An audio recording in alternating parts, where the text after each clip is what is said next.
বিরোধিতা করবেন, ষড়যন্ত্র করবেন, মিজান সাহেবের বিরুদ্ধে ষড়যন্ত্র করবেন, তাদেরকে কঠিন জবাব দেওয়া হবে। বিশেষ করে এই গ্রামে যারা নেতৃত্ব দিচ্ছেন আপনারা কিন্তু সবাই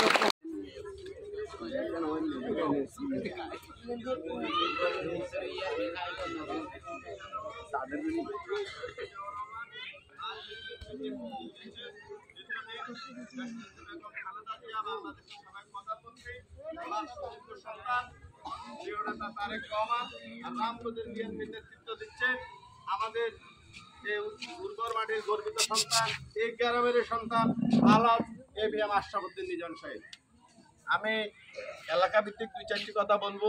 আমাদের এই গ্রাম চট্টগ্রাম গ্রাম মেঘনার করাল কাছে আজকে হুমকির লক্ষ্মী। আপনারা শুনে অবশ্যই আনন্দিত হবেন এবং যেটা ব্যতীত হয়েছেন অনেকে হয়তো জানেন বা জানেন না, গত 15 বছরে এই বাংলাদেশের আওয়ামী সন্ত্রাসীদের যে পেতাত্তারা, রাজাকার পুত্ররা সহ যারা ষড়যন্ত্র করে এই বেড়িবাঁধ থেকে মাঝপথে শুধুমাত্র আশরাফুদ্দিন নিজামের এই গ্রামের যেন ভেঙে যায়, তার বাড়ি যেন ভেঙে যায়, রক্ষা না করতে পারে, সেই জন্য এই মাঝপথে প্রায় 2 কিলোমিটার জায়গা রেখে যারা বেড়িবাঁধ করেছেন, আজকের এখান থেকে আমরা তাদের প্রতি নিন্দা জানাচ্ছি। এই অকৃতজ্ঞরা যারা এই চট্টগ্রামের মানুষের ভোট পেয়ে কিন্তু নির্বাচিত হয়। সংগ্রামী ভাইয়েরা আমার, এই চট্টগ্রাম মাটি অনেক উর্বর। এখান থেকে বিভিন্ন পর্যায়ের লোক, এমপি মহোদয় থেকে শুরু করে বাংলাদেশের প্রশাসনের বিভিন্ন জায়গায়, খাদিমিয়ার পরিবার থেকে শুরু করে বিভিন্ন আমাদের এলাকার কৃতি সন্তানেরা বাংলাদেশের উচ্চ পর্যায়ে দায়িত্বে আছেন। কিন্তু দুর্ভাগ্য হলো আমরা যখন কোনো সামাজিক কাজের উদ্যোগ নিই, কিন্তু দেখা গেল এই উদ্যোগে অনেকের সম্পৃক্ততা নাই। আপনারা জানেন 5 তারিখের পরে শেখ হাসিনা যখন বাংলাদেশ থেকে পালিয়ে গেলেন তার দাদার দেশে, তখনই বাংলাদেশের এই আবহাওয়াতে বিএনপি বা অন্যান্য যে রাজনৈতিক দলগুলো ছাত্র জনতার যে আন্দোলনের ফসলে আমরা স্বাধীনতা পেয়েছি। তারপর থেকে আপনারা যারা দীর্ঘ 15 বছর 17 বছর বঞ্চিত হয়েছেন বিভিন্নভাবে, ভোটের অধিকার থেকে শুরু করে সামাজিক যে মূল্যায়ন, আপনারা অনেকেই ক্ষতিগ্রস্ত হয়েছেন। আমাদের নেতা আশরাফুদ্দিন নিজাম সাহেব যখন এই বাংলাদেশের এই আবহাওয়াতে আমরা যখন এই মুক্ত বাতাসে যখন রাজনৈতিক একটি সুযোগ হলো, প্রথম উনি রামগতিতে এই নদীবাঁধের কাজ কিভাবে সুন্দরভাবে হতে পারে সে উদ্যোগ নিয়েছেন। আপনারা অনেকেই জানেন যে নদীবাঁধের কাজ শুরু হয়েছে। আজও সেই মন্ত্রণালয় থেকে লোক এসেছে, আগামীকাল পরশু থেকে আরও ভালোভাবে কাজ দ্রুতগতি চলবে। এটাই আমাদের নেতা আশরাফুদ্দিন নিজামের গুণ। পাশাপাশি আপনারা জানেন বন্যা হয়েছে, সারা রামগতি কমলনগর মানুষ ক্ষতিগ্রস্ত হয়েছে। এক বুক পানির ভিতরে মা বোনেরা ছিল। ওনার শক্তি সামর্থ্য অনুযায়ী 2 উপজেলায় আমাদের নেতৃবৃন্দের সমন্বয়ে উনি ত্রাণ দিয়েছেন। আমরা ওনার নেতৃত্বে ঘরে ঘরে গিয়েছি এবং উনি পুনর্বাসন যে প্রকল্প নিয়েছেন 2 উপজেলায় 3000-এর অধিক, এটা সম্ভবত 5000 পর্যন্ত হতে পারে। তাহলে এমন একজন মানবিক নেতার রাজনীতি আমরা যারা করি, পাশাপাশি আমাদের যারা বিরোধী দল, তাদেরকে কিন্তু এই ধরনের দুর্ভিক্ষে বন্যা ক্ষতিগ্রস্ত যখন মানুষ হচ্ছে, কাউকে কি আপনারা অন্য কোনো নেতাকে পেয়েছেন? না, আমার মনে হয় যেন পান নাই। কিন্তু একটা জিনিস আপনাদের আমাদেরকে মনে রাখতে হবে, এই চট্টগ্রাম থেকে আমরা জাতীয়তাবাদী ছাত্র দলের রাজনীতি করেছি, আমরা স্বেচ্ছাসেবক দলের রাজনীতি করেছি, বিএনপির আজকে তারা পর্যায়ে আছি। আপনাদের সকলের প্রতি আমার একটা করজোড় অনুরোধ, আমরা কিন্তু সামাজিক মানুষ। আমরা দলের মতের পার্থক্য থাকতে পারে, কিন্তু আমরা নামাজটা এক মসজিদে শুক্রবার একসাথে পড়ি। আমাদের পাশের একটা লোক মারা গেলে আমরা সবাই জানাজায় শরিক হই। আমাদের পাশের একটা লোক যখন হাসপাতালে ভর্তি হতে যায়, টাকাতে যায়, বিভিন্ন জায়গা যায়, আমাদের এমপি মহোদয় থেকে শুরু করে আমাদের নেতৃবৃন্দ বিভিন্নভাবে আমরা সহযোগিতার হাত বাড়িয়ে দিই।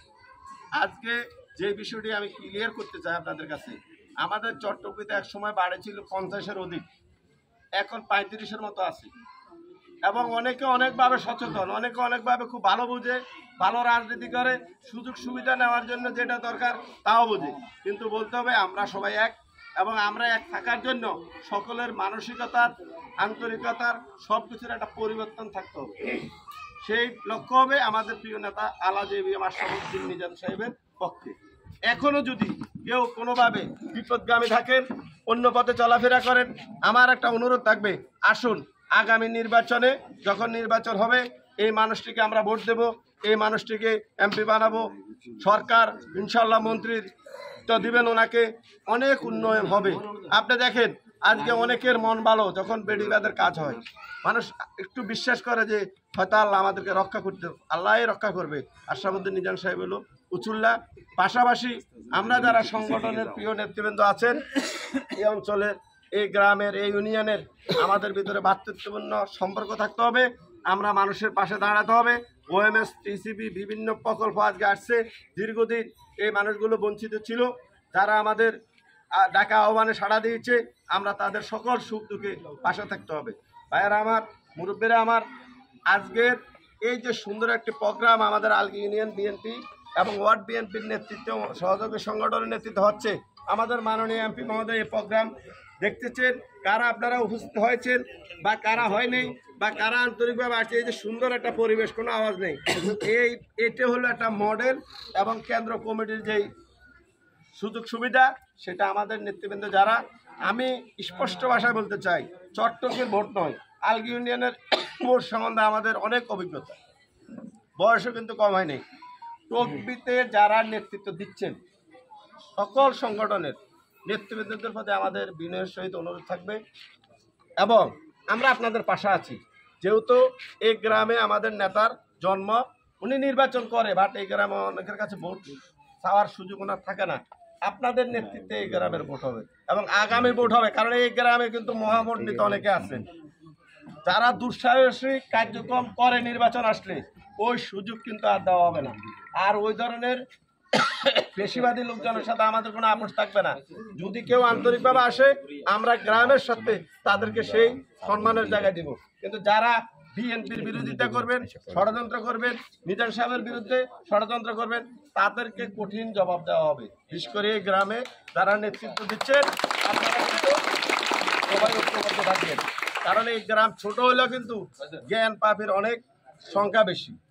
ভাইয়েরা আমার, আজকে যে দেশের পরিস্থিতি, আমাদের নেতা তারেক রহমান যে নির্দেশ দিয়েছেন, আমাদের নেতা আশরাফুদ্দিন নিজাম সাহেব সেই মোতাবেক রামগতি কমলনগরে উনি ওনার এই সংগঠন সুশৃঙ্খলভাবে পরিচালনা করতেছেন। কি জন্য করতেছেন? উনি সুশীল সমাজের প্রবক্তা, উনি দুইবার এমপি হয়েছে, উনি ব্যক্তিগত কোনো সুযোগ সুবিধা নেন নাই, উনি মানুষের জন্য কাজ